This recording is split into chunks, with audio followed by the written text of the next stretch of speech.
এর কথা এমন ভাবে পেশ করেছেন যা গোটা পৃথিবীর মানুষ যদি হেদায়েত পেতে চায় ছোট্ট সূরাটি তার জন্য যথেষ্ট। পড়েন আমার সাথে, কুল হুয়াল্লাহু আহাদ।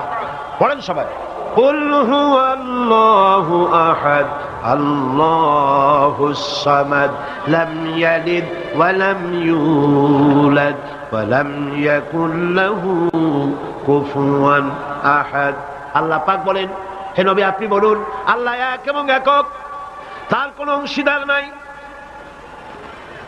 তিনি বেনিয়াজ, তিনি কাউকে জন্ম দেন নাই, তাকেও কেউ জন্ম দেয়নি। আকাশ আর জমিনে আল্লাহর সমকক্ষ কেউ নাই, কেউ নাই। তিনি এক এবং একক।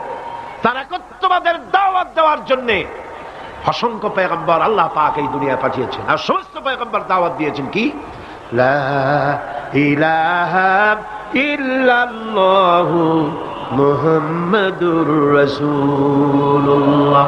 সবাই দাওয়াত দিয়েছেন লা ইলাহা ইল্লাল্লাহ, লা ইলাহা ইল্লাল্লাহ, লা ইলাহা লা ইলাহা ইল্লাল্লাহ। কোন ইলাহ নাই, কোন আইনদাতা নাই, কোন বিধানদাতা নাই, কোন শাসনকর্তা নাই, আল্লাহ ছাড়া কেউ নাই। বলেন সুবহানাল্লাহ। আল্লাহ এক এবং একক, তিনি সব সৃষ্টি করেছেন।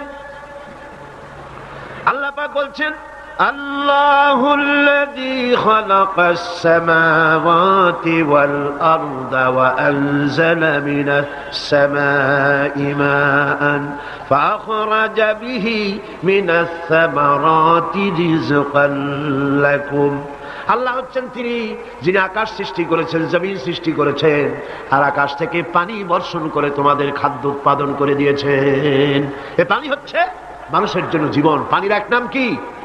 জোরে বলেন, পানির এক নাম কি? জীবন। এই পানি এক নাম জীবন।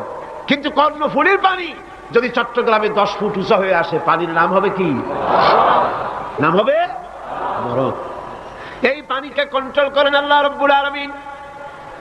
আল্লাহ যদি ইচ্ছে করেন বেশি করে পানি দিয়া পুরা এলাকা ডুবাই দিতে পারেন, আবার ইচ্ছে করলে পানির ভিতরে মানুষ বাঁচাই দিতে পারেন, আগুনের মধ্যে মানুষ বাঁচাইতে পারেন। সমস্ত ক্ষমতা হচ্ছে, কর্তৃত্ব কেবলমাত্র আল্লাহ পাকের। কর্তৃত্ব কার?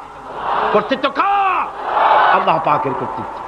লা ইলাহা ইল্লাল্লাহ, লা ইলাহা ইল্লাল্লাহ, লা ইলাহা লা ইলাহা ইল্লাল্লাহ। কোন ইলাহ নাই, কোন আইনদাতা নাই,